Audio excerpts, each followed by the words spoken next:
Okay, so get this. Today, we're diving deep into ancient China. Oh, cool. We're talking about Qin Shi Huang, Okay. the first emperor of a unified China. Right. I mean, can you imagine unifying like all of China? It's hard to wrap your head around, right? It's mind-blowing. Totally. The source we have today really breaks down his deeds and his legacy. Awesome. And it just makes you realize, like, this guy was on another level. He absolutely was. To really grasp Qin Shi Huang's impact, Yeah. you kind of have to picture China before his reign. Okay. It was this period called the Warring States period. Oh, right. Yeah. So imagine like centuries, Yeah. different kingdoms, just like constantly fighting, just chaos, right? Yeah. But then in 221 BCE, Yeah. Qin Shi Huang pulls it off, Wow. brings all those warring factions under his control. A unified China. Exactly. That's incredible. It is monumental. It really makes you wonder, like, what kind of person could do that? Right. Ambition, military strategy, and honestly, ruthlessness too. Well, he was unifying an entire country by force. Yeah. So he conquers all these states, Mm-hmm. unifies China. Yep.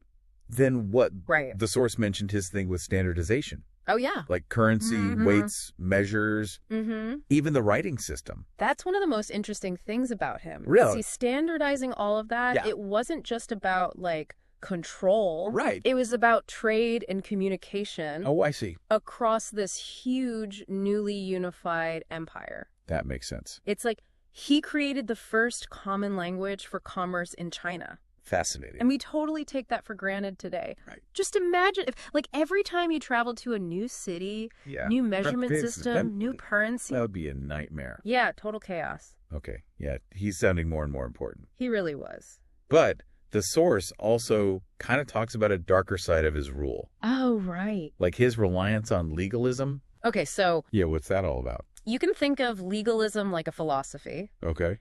Strict laws and harsh punishments are like the best way to keep order. Interesting. It's all about obedience to the state, no matter what.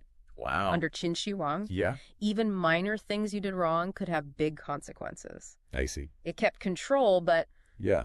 not much freedom.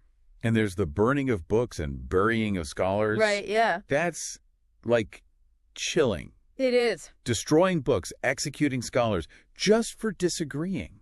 It's a really debated topic, even now. Oh. Some people say it was pure tyranny, Yeah. like getting rid of anyone who challenged him. It's scary. Others argue Yeah. maybe it was necessary. To keep things stable. Right, after all that chaos of the warring states.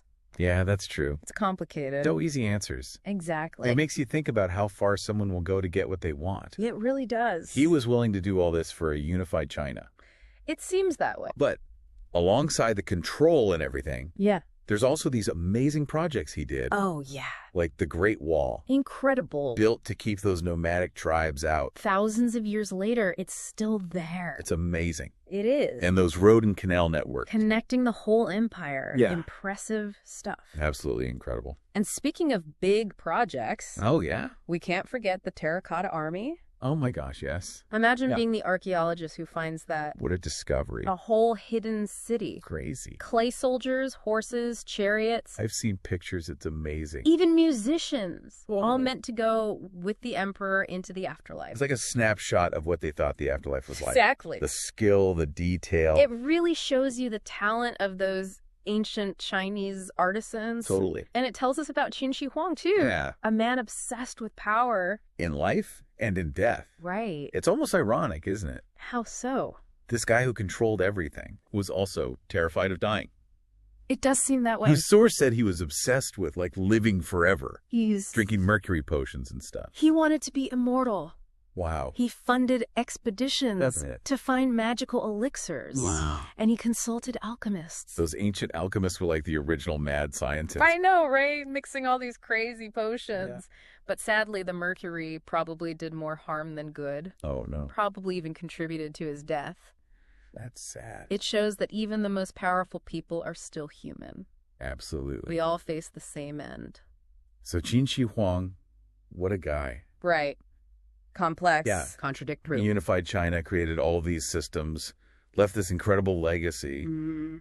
But he was also ruthless, silenced people, ruled with an iron fist. That's the big question, isn't it? What is? Was he a visionary leader who built a powerful empire? Yeah. Or a tyrant who crushed freedom for his own power? That's a tough one. It is, but that's what makes history so interesting. It really is. It makes us think about these complicated things. Then come to our own conclusions. Exactly. So as you're learning more about Chinese history, Yeah. think about this. What's that? What price are we okay with paying for progress and stability? That's a good question. And how do we balance the need for order with the importance of freedom? That's something to think about for sure. Definitely lots to ponder. There is. This has been fascinating. I agree. Thanks for joining me on this deep dive into Qin Shi Huang. Anytime. Until next time. See you then.